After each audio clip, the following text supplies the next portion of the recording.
मैं doctor CP Shakya आप सभी का बहुत बहुत स्वागत करता हूं। दोस्तों, आज हम बात करेंगे वार्ड्स के बारे में, यानी कि मस्से क्या होते हैं, मस्से किस कारण से होते हैं, क्या मस्से एक व्यक्ति से दूसरे व्यक्ति को संक्रमित कर सकते हैं, इसके अलावा वो कौन कौन सी होम्योपैथिक मेडिसिन हैं जिनके प्रॉपर सेवन से आप इस समस्या को हमेशा के लिए समाप्त कर सकते हैं। इसके अलावा हम सावधानियाँ और बचाव पक्ष पर भी बात करेंगे ताकि वार्ड्स के संक्रमण के खतरे को कम से कम किया जा सके। तो दोस्तों, ये वीडियो आपके लिए बहुत ही इन्फॉर्मेटिव है, इसे आप अंत तक जरूर देखें और मेरे साथ बने रहें। तो चलिए शुरू करते हैं। मस्से यानी कि वार्ड्स, ये स्किन की एक आउट ग्रोथ है जो स्किन के सेल्स के अत्यधिक विभाजन के कारण कोशिका का गुच्छा या कोई ऐसा स्ट्रक्चर बन जाता है, उसे हम मस्से कहते हैं, वार्ड्स कहते हैं। वार्ड्स हैं, ये एक विनाइन ग्रोथ है, यानी कि इसमें कैंसर का कोई खतरा नहीं है। और ये जो मस्से हैं, वार्ड्स हैं, इसके डेवलप होने के पीछे कारण ये है कि ह्यूमन पेप्लोमा वायरस के 100 से ज़्यादा स्ट्रेन्स होते हैं, उनके संक्रमण से डिफरेंट टाइप के मस्से बनते हैं, वार्ड्स बनते हैं। अब हम टाइप्स को समझेंगे। तो कॉमन टाइप्स में है, इसका जो सबसे ज़्यादा कॉमन है उसे कॉमन वार्ड्स कहते हैं। इसे मेडिकल की भाषा में वर्रुका वल्गैरिस भी कहते हैं। ये पूरे शरीर के किसी भी अंग पर, इनकी स्किन सरफेस पर कहीं पर भी हो सकता है। ये दाने की तरह होते हैं, बट दाने नहीं होते हैं, क्योंकि दानों में दर्द होता है, मस्से में कोई दर्द नहीं होता है। इसके अलावा इसमें कोई पल्पी मटेरियल नहीं होता। ये पल्पी नहीं होते हैं क्योंकि इनके अंदर कोई लिक्विड या कोई भी फ्लूइड नहीं होता है। ये स्किन की सेल्स का एक गुच्छा भर होते हैं, एक उभार होता है स्किन का। ये इसके नेक्स्ट टाइप में जाते हैं तो है प्लांटर वार्ड्स। प्लांटर वार्ड्स सामान्यतः आपके हाथ की हथेली यानी कि पाम्स पर एवं पैर के तलवे यानी कि सोल्स पर होते हैं, और ये ठेठ जैसे लगते हैं, कॉर्न जैसे लगते हैं, बट ठेठ या कॉर्न ये नहीं है, क्योंकि ठेठ और कॉर्न होती है वो पेनफुल होती है, जबकि जो प्लांटर वार्ड्स में किसी भी टाइप का दर्द नहीं होता है। और इसके प्लांटर वार्ड्स के सेंटर में कुछ ब्लैक डॉट्स होते हैं। नेक्स्ट टाइप पे चलते हैं, वो है फ्लैट वार्ड्स, जिसे मेडिकल की भाषा में वर्रुका प्लाना भी कहते हैं। ये सामान्यतः गर्दन और चेहरे पर पाए जाते हैं। ये एक प्लेटोनुमा स्ट्रक्चर होते हैं, यानी कि स्किन की एक सरफेस है, वो आपको थिकनेस भी महसूस होगी और वो एकदम पठार की तरह, प्लेटू की तरह होती है वो सरफेस। और इसमें ये भी समझने की बात है कि ये धब्बे यानी कि डिस्कलरेशन जैसा आपको महसूस होगा, बट जो फ्लैट वार्ड्स है वो कोई डिस्कलरेशन नहीं है, क्योंकि जो धब्बा होता है उसमें स्किन की जो सरफेस है वो स्मूथ रहती है, उसके लेवल पर कोई चेंज नहीं आता है। जबकि फ्लैट वार्ड्स में स्किन का जो सरफेस होता है वो उठ जाता है और उसके बाद प्लेटोनुमा एक स्ट्रक्चर होता है। नेक्स्ट है जेनिटल वार्ड्स। ये गुप्तांगों पर होते हैं।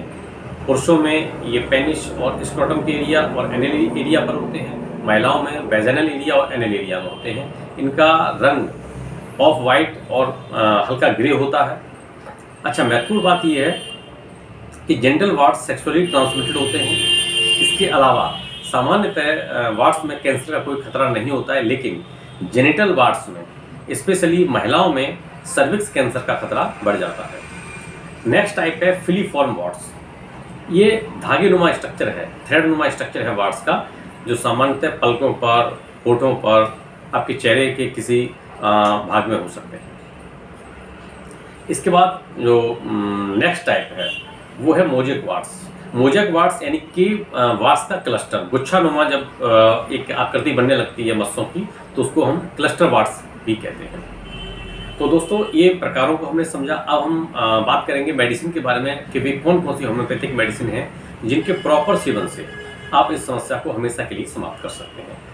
तो दोस्तों, जब भी हम मेडिसिन प्रेस्क्राइब करते हैं तो उसमें ये ध्यान रखते हैं कि जो वार्ड्स है उसकी लोकेशन क्या है, उसका साइज क्या है, उसका टाइप क्या है, उसके साथ में एसोसिएटेड कंप्लेंट्स कौन सी हैं और पेशेंट का और डिटेल कौन से हैं। इनके आधार पर जो हम मेडिसिन डिसाइड करते हैं वही उस पेशेंट के लिए वार्ड्स की परफेक्ट मेडिसिन होती है। तो दोस्तों, अब हम बात करेंगे कि वो कौन कौन सी होम्योपैथिक मेडिसिन हैं जिनके प्रॉपर सेवन से आप इस समस्या को हमेशा के लिए समाप्त कर सकते हैं। दोस्तों, हम किसी भी पेशेंट को होम्योपैथिक मेडिसिन देते हैं तो उससे पहले एक पूरी डिटेल लेते हैं कि मस्सा किस प्रकार का है, मस्से का साइज क्या है, और उसके साथ में एसोसिएटेड कंप्लेंट कौन कौन सी हैं और पेशेंट के अदर डिटेल्स क्या हैं, इनके आधार पर जो हम मेडिसिन सेलेक्ट करते हैं वो उस पेशेंट के लिए वार्ड्स की परफेक्ट मेडिसिन होती है।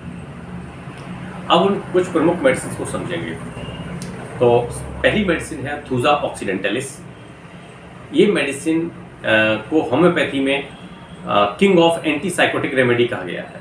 यानी कि आप समझिए कि पूरी बॉडी में कहीं पर भी अगर सेल्स की ग्रोथ, एक्स्ट्रा ग्रोथ हो रही है, चाहे वो इंटरनली चाहे वो एक्सटर्नली, वहाँ पे थूजा का बहुत अच्छा काम वर्क है।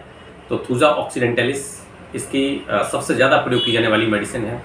इसके बाद नेक्स्ट मेडिसिन है कैलकेरिया कार्ब। इसमें हम पेशेंट को समझेंगे, पेशेंट बहुत ज़्यादा मोटा है, बहुत ज़्यादा उसका वजन ज़्यादा है, वेट गेन हो रहा है, पसीना बहुत ज़्यादा है और इसके साथ ही थोड़ा अनहाइजीनिक है, तो कैलकेरिया कार्ब ऐसे पेशेंट पे यदि मस्से हैं तो उनको समाप्त कर देगी।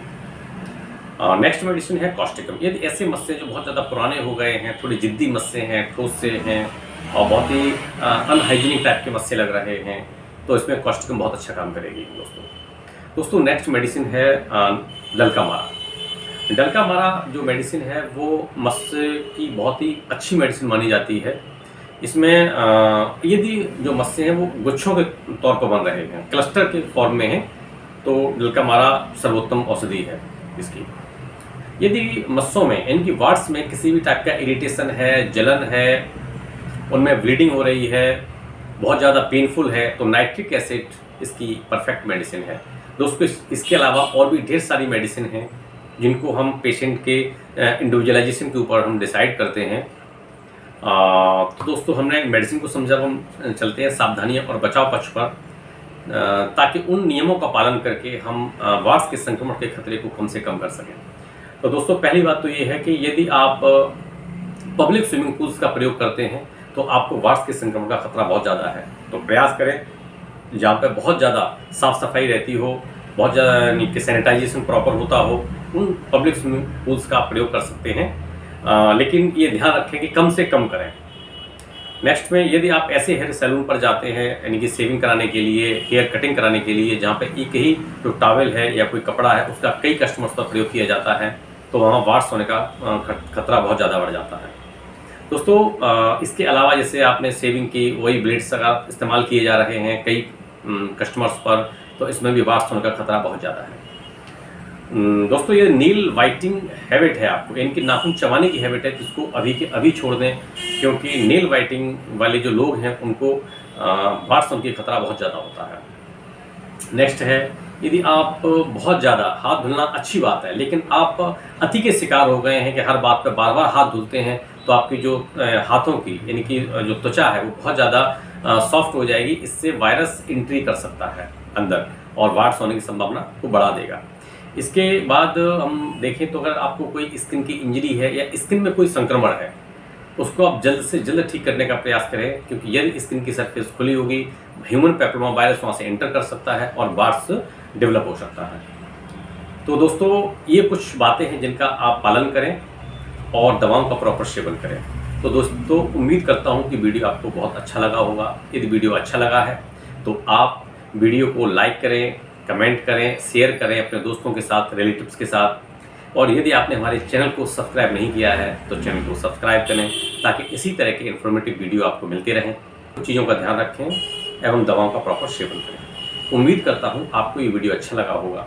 यदि वीडियो अच्छा लगा है तो वीडियो को लाइक करें, शेयर करना बिल्कुल मत भूलें अपने दोस्तों के साथ, रिलेटिव्स के साथ एवं फैमिली मेम्बर्स के साथ। यदि आपने हमारे चैनल को सब्सक्राइब नहीं किया है तो सब्सक्राइब कर लें, ताकि इसी तरीके के वीडियो आपको लगातार मिलते रहें। दोस्तों फिर मिलते हैं किसी और इन्फॉर्मेटिव वीडियो के साथ, तब तक के लिए बहुत बहुत धन्यवाद। आप सभी के लिए हार्दिक मंगल कामना।